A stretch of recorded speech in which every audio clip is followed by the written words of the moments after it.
this award to my good friend Kahlief. I've known him a very long time. And I remember I had a whole speech, but I'm going to skip because this is coming from the heart. So I remember a long time ago, it was like maybe 8 to 10 years ago, Kahlief was, we were privately hanging out in Washington, D.C., and we had a conversation about what's next. And one of the things he mentioned to me, he's like, I think I'm gonna quit. I feel like I'm not getting support from the industry. I don't know if this is worth me doing, continuing doing this. And I told him, nah man, we need people like you to continue to talk about the issues that's happening in the gaming industry, especially representing Black and brown folks. That we, at that time, there was not really a conversation about that. Fast forward to 2020, this is during the time of Black Lives Matter protests. Kahlief got together with a couple of content creators, Black content creators, and they had a very important discussion on things that was happening in the society and also in our industry. And because of that conversation, it was so good that a lot of the gaming companies started making changes on now highlighting people of color, and it was because of Kahlief. He also started his award show, The Spawnies, which also airs every year during Black History Month. And my wife is also a co-host, so we were watching it with our 6-month-old baby daughter, Violet, and she was just staring at the screen, seeing Kahlief and my wife, and seeing that, I was like, man, she probably is not the only one. There's probably other kids that up and coming that need our support. They're gonna get inspired seeing that, you know. So I just want to say thank you to Kahlief for doing that, because that to me has changed in the gaming industry. So I could continue on and on about Kahlief, but I just want to say congrats, Kahlief, and sorry that the Knicks got to lose a couple days ago. But I love you so much, man, and I'm very proud of you. Thank you for making a change in our industry that we definitely need that, man. So, ladies and gentlemen, the Up-and-Comer Award 2024, Mr. Kahlief Adams.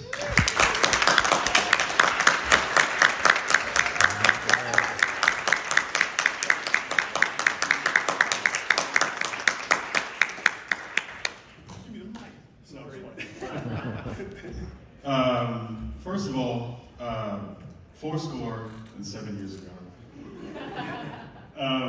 But seriously, I want to thank everyone at GamesBeat for this amazing honor. It is pretty fantastic to have your peers give you an accolade like this. For folks who don't know my story, I was born and raised in the Bronx, New York.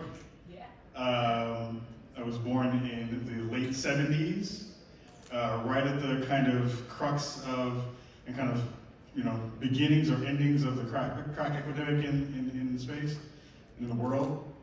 My parents are both drug addicted parents, so I didn't see them much. I wasn't raised by them.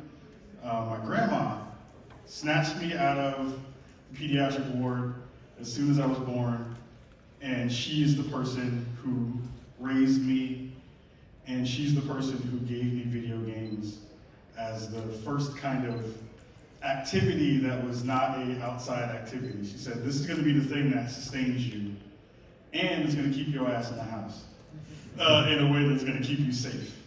And it was fantastic to be able to understand that my grandma in that moment, not only in a way to keep me safe and keep me as a, you know, a person that she loved and believed in and would always encourage, but she also gave me the thing that is now the driving force of my life. She gave me something that no one else could have. She gave me something that has been what leads me to a space like this, which is mind-blowing to me. I was walking through the halls of GamesBeat this week, or yesterday and today, and seeing so many folks who have inspired me in this industry, just walking around, you know, and seeing folks on panels that I got a chance to work with, and work and collaborate with. I think of folks like Dan Shu, who was on one of the panels earlier. I think of my old boss, Farrah Sutton, who was on a panel here, and we worked together at Riot. And it makes me think about folks like Danny, who, you know, through his hard work and through all the stuff that he has done in this space, has led a real conversation about what we can do as POC folks who have the ability to understand what you bring to a table, have an understanding of what your culture means to an industry that often looks past it, what it means to be able to talk to people in a way where you're not saying, I see you as a customer, I see you as a person. It's extremely important that we do that work as folks in this industry.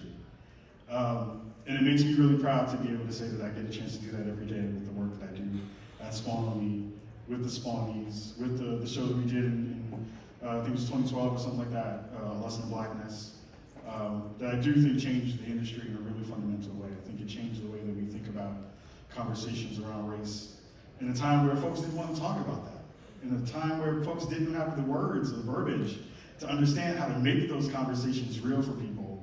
We were able to do that in a way that changed it moving forward, and I'm super proud of that in a big way. One of the things I do believe from the bottom of my heart, and I say this for anyone who will see this video moving forward, it is ridiculously cool to be in the same class as someone like Sam Lake, who I've looked up to for so many years, and love the work that he's done in this space. We are kin in the same ways that we are both storytellers, in the ways that we get to do this work. And that is a beautiful thing, because video games can be the medium that we want to be. And we can continue to make this space one that we own, and one that we get a chance to lock arms with and say, we get to make the stories that we want to see. And I think that that is extremely important, to say that we have the vision to be able to move this industry forward into the next generation in ways that we've never seen before. So I would say, before jumping off the stage, a thing that I truly believe from my heart, and I tell everyone before we have a guest on our show, we've had almost 300 plus guests over the past 10 years of doing this show. We're one of the only shows that have been around that long, besides Gamertag Radio and Danny's show, and a couple other podcasts that have been out there, and we were one of the first to talk about games and race in a big way. But people ask me all the time of like, what is the driving force behind doing Spawn on Me? What's the reason why you do that work? And I tell people all the time, I said, making games is magic. It is one of the coolest things you've ever seen in your life when you get a chance to be behind the scenes and you can't get a chance to see that work happen in real time. And I really do understand that the folks who are doing that work are the lifeblood of this industry. And we have to take care of those folks. We have to give them the flowers that they deserve. We have to give them the space to do the work that they want to do in the biggest and brightest ways. And I really do think that anyone who decides to go into making video games is doing that because they want to give someone else joy. And that is important. We are in a world that does not want joy. And this is a place where we can give someone joy and do that work instantly with the touch of a controller, whether, playing around with a mouse and keyboard. Last part that I would say is, for me as a person who straddles a couple of different lines in this industry, I work on the show every week, and our award show is growing. I would love to have folks again, who want to contact and get together and talk about doing some of that work with me collaboratively. But one of the things when I was working at Intel in the AR VR division, we would talk about this thing called TAM, right? The total addressable market. What does that mean, right? How do you get more people into the funnel? How do you get more players into the ecosystem? How do you do all those things? And we wind up doing a really interesting thing when we talk about that. We decouple culture from that a lot. We remove culture from those conversations a lot. And what I mean by that is, there's a person that is behind every one of those controllers, every one of those phones, every one of those mouse and keyboards. And we think about that in terms of the market that we can do with them and towards them and all of that, which I think is important, because again, we have to sustain our lives and the work that we do. But I've been asking people to kind of switch that and pivot a little bit and talk about total addressable culture.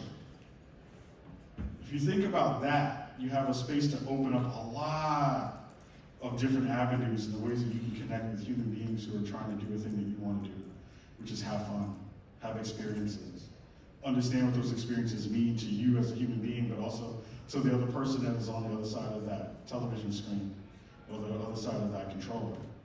There's so many different avenues in which we can talk to players, give them the space that they need to be able to be their full selves, and appreciate the cultures that they come from so that we can actually speak to them in the ways that we need to as individuals within this industry. Last thing I'll say, as a person who is on the front lines of so many different parts of community with the work that I do, give love to your community folks. Give love to your social media folks. Give love to the folks who are on the front lines of doing that work that has to be the hardest job on the planet right now. We're on the precipice of seeing so many different bad actors in this space do and say anything in a way that wants to pull at you and say, you are not human, you don't have a voice, you don't have a reason to be here. As a person who literally just got off of the internet on X and having people tell me that I don't have worth, this tells me I have worth. This tells me that people see me, and that's fantastic. So I want to say thank you. Lots of love to you all, and hopefully I'll see you out on the streets. Peace out.